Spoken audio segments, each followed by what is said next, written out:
Salvete, amantes de la historia, bienvenidos de nuevo al canal. Seguimos con esta miniserie dedicada al culto imperial, esta vez para hablar del primer emperador, Augusto. Si no habéis visto el vídeo anterior, os recomendamos que pauséis este, no va a ir a ninguna parte, y lo veáis. Tenéis el enlace en la descripción. Dicho esto, dentro intro.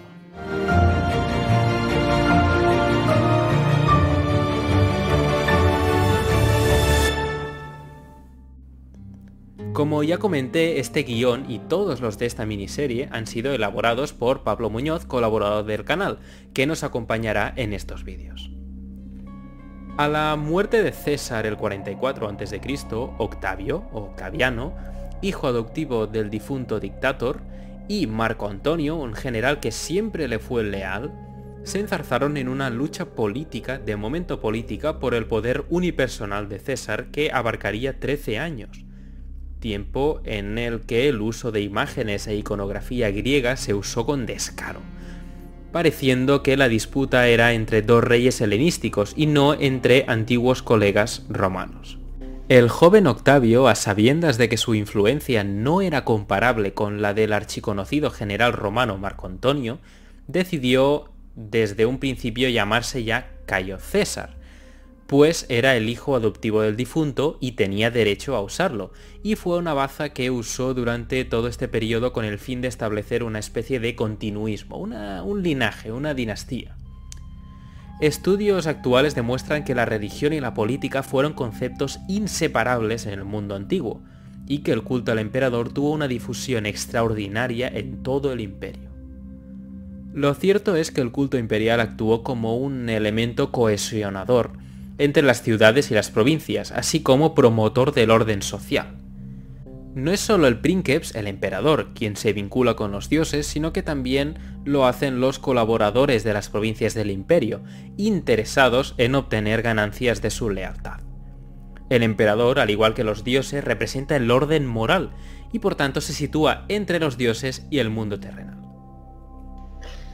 En Roma hubo un profundo choque entre los mores maiorum, que eran las costumbres ancestrales, tradicionales, conservadoras, podríamos decir, y aquello a lo que genéricamente denominaban luxuria. Es decir, lujuria, sobre todo relacionado con el oriente helenístico, persa, en fin.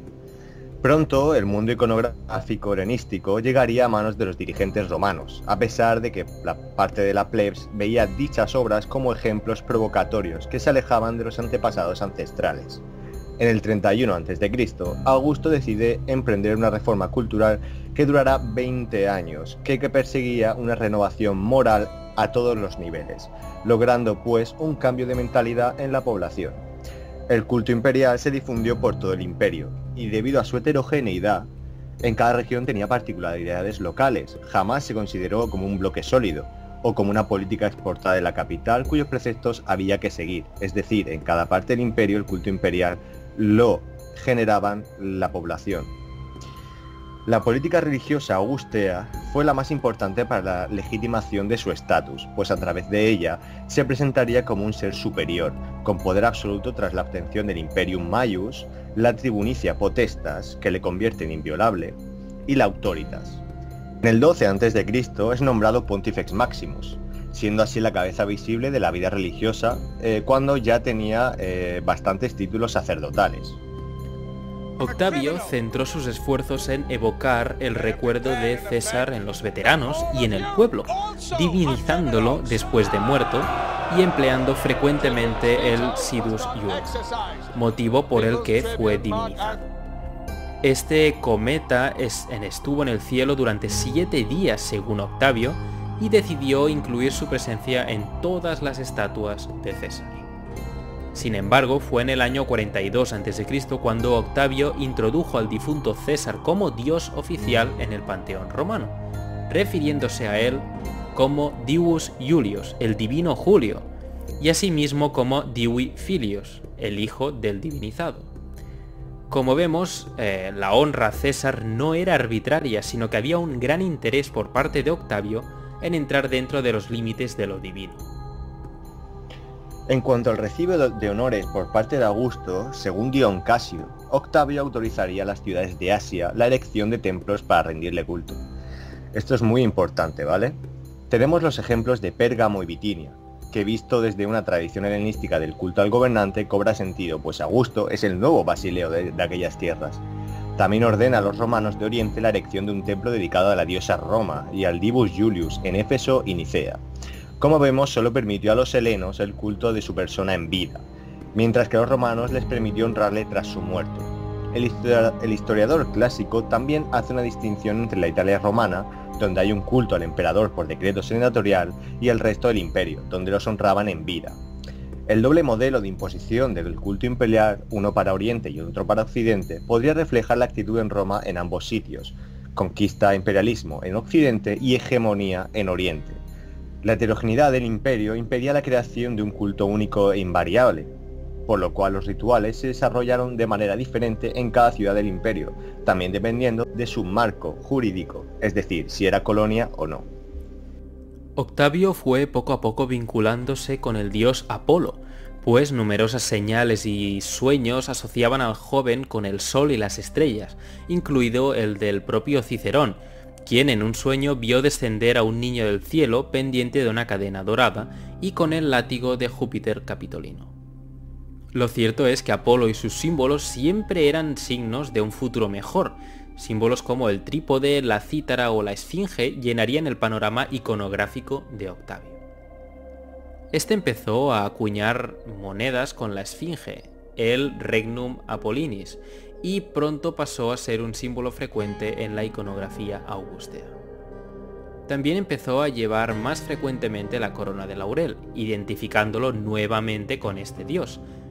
Sobre el origen y el uso de los laureles tenemos que ir a su boda con Livia, cuando un águila, el animal de Júpiter, dejó caer una gallina con una rama de laurel sobre el regazo de la novia, algo muy conveniente.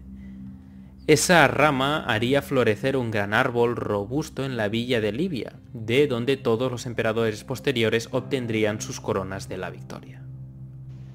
Qué imaginación tenían estos romanos, ¿eh? Bueno, Octaviano acabó atribuyendo su victoria sobre Sexto Pompeyo a Apolo y a su hermana Diana, diosa que tenía un santuario cerca de Naucolo, lugar donde tuvo la batalla naval contra Pompeyo. Por otra parte, se difundió la noticia de que la madre de Octavio no había concebido al niño con su supuesto padre, sino con Apolo en forma de serpiente, lo mismo que dijo Limpia, la madre de Alejandro, sobre su concepción. Sin embargo, la manifestación más clara de su vínculo con Apolo fue la conexión de su casa con el templo del Palatino, unidos por una plaza.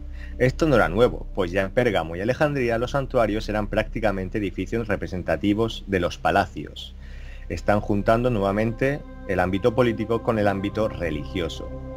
El título de Augustus probablemente sea el apelativo más importante y característico de los emperadores romanos, sobre todo de Octavio. En un principio Octaviano pensó en el nombre de Rómulo, pero dicho nombre recordaba en gran medida la traumática monarquía. Por lo tanto, decidió el apelativo Augustus, un adjetivo que engloba numerosas virtudes como noble, venerable o sagrado, pero también era asociado con augere, cuyo significado es aumentar o engrandecer, y con augur, el que interpreta los signos de los dioses. En cualquier caso, todo era favorable a su causa. Con el tiempo, la mayoría de las festividades consagradas a la donación o fundación de santuarios iban a coincidir con festejos dedicados a la Domus Augusta, es decir, la casa o la dinastía de los Augustos. Lo mismo ocurría con las festividades de los dioses, que se concentraban en los días cercanos a las celebraciones de Augusto, como es el caso de su aniversario, donde fueron fijadas 7 festejos a los dioses. Estos festejos incluían espectáculos en el teatro y en el circo, por lo que el calendario de fiestas de los romanos estaba muy ligada a la propia casa del emperador. El año 2 a.C., con 60 años, Augusto fue condecorado con el título de Pater Patriae, es decir, padre de la patria, por parte del Senado y el pueblo romano, con motivo de la fundación del Foro de Augusto. Tras esto, aristócratas y notables se hicieron representar en actitud de ofrenda, al igual que el princeps. Esto demuestra que el princeps y su familia pronto se convertirían en el arquetipo principal en todos los aspectos de la vida, el modelo a seguir, tanto para los valores morales como para los estéticos.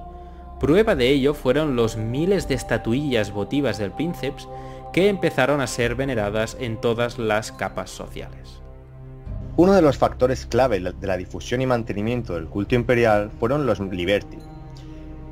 Los Liberti se les denominó magistri de los cultos compitales de los 265 vici, es decir, barrios de Roma. Anteriormente el culto de cada uno de ellos estaba dirigido a los lares, es decir, a divinidades tradicionales. Los nuevos templetes eran asunto exclusivamente de los habitantes del barrio correspondiente, sobre todo los 4 magistri que ya hemos dicho y los 4 ministri. Un ejemplo de lo anteriormente dicho fueron los elementos marmóreos decorados del Compitum Aquili del año V a.C., un santuario de los lares dedicado a Augusto, y en cuya arquitrabe se encontraban los nombres de los magistri que dedicaron dicha edificación. Había esclavos que servían como ministri en estas pequeñas edificaciones, desempeñando una función pública y por tanto adquiriendo un cierto estatus dentro del barrio. El nuevo estado necesitaba un mito, el cual se fue conformando a raíz de imágenes. Se hablaba sobre el inicio de una era de felicidad saturnal, que había empezado por el envío por parte de los dioses de César Augusto. No contentos con ello, en el 17 a.C. se anunció de nuevo un cometa, al igual que pasó con Julio César. Debido a tal hecho, fue preparada una fiesta secular el 3 de mayo y el 3 de junio de ese mismo año. La última de estas fiestas había sido celebrada hacía 136 años, tras la victoria sobre la única potencia que realmente pudo hacer frente a la Roma republicana, la famosísima Cartago. Resulta que la opinión pública fue progresivamente construida a través de numerosas gestas. Primero la victoria contra los partos, después el saneamiento del Senado y tras esto las leyes del 18 a.C. relativas a la moral, que llevó a la introducción de los principios de la virtus, de mores maiorum y de una prole numerosa. Os hago un spoiler, la prole numerosa nunca tuvo éxito. La gente seguía sin tener hijos. La victoria sobre los partos, archienemigo de Roma hasta varios siglos después, como ya sabemos, propició la creación de un imaginario en torno a Augusto, como soberano constantemente triunfante. Para los romanos, una gran victoria tenía un poderoso significado, ya que los dioses estaban en favor de la república. Este nuevo mito de gobernante, siempre triunfante, podía vincularse con la idea helenística del dios hombre, pues para los griegos los dioses se manifestaban a raíz de gestas por parte de los hombres grandes. Esta victoria fue importante, pues conllevó relaciones diplomáticas que proporcionaron la vuelta de las águilas imperiales de las legiones, que décadas atrás Craso había perdido de Oriente, es decir, primó la diplomacia a la guerra. La mujer más influyente en la consolidación del modelo imperial sin duda fue Livia, la esposa de Augusto, quien fue el germen de lo que sería el modelo ideal de emperatriz romana, basada en las siguientes virtudes: fidelitas, concordia, pietas, fecunditas y modestia. Evidentemente, la mujer del hombre más virtuoso tenía que ser la mujer más virtuosa. Livia tiene un papel destacable al haber conseguido la divinización de su marido y al ser su propia sacerdos o sacerdotisa. Dion Casio le atribuye el logro de que un senador viese el alma de Octavio ascender al cielo a cambio de oro. Esto ya lo sabemos, los milagros o ocurren o se compran. Junto a Tiberio, propuso al Senado dedicar un templo y crear un sacerdocio al Divi Augusti, es decir, el divino Augusto. Lo cierto es que Augusto se apropió del mito y la historia de los Julios, difundiendo ampliamente el relato de Eneas. Tanto es así que Virgilio fue presionado por el emperador para escribir la Eneida, donde hizo su representación del mito de Venus, la caída de la magnánima ciudad de Lión o las aventuras de Eneas, para marcar una continuidad con la Roma de los Julios. Es en el mismo relato de la Eneida donde aparece la época de Augusto vía sueños y visiones, por lo que Virgilio creó una especie de relato nacional. Pues bien, se nos ha ido Augusto y para evitar, no queremos, pero para evitar ponernos sentimentales lo vamos a dejar aquí. En la tercera entrega de esta serie hablaremos de la estructura jerárquica y organizativa del culto imperial y de su implantación en Hispania. Para no perdéroslo, como decíamos ya, suscribíos y dale a la campanilla, y si nos seguís en las redes sociales os prometemos una divinización inmediata. Nos vemos en la próxima entrega de Cliofe.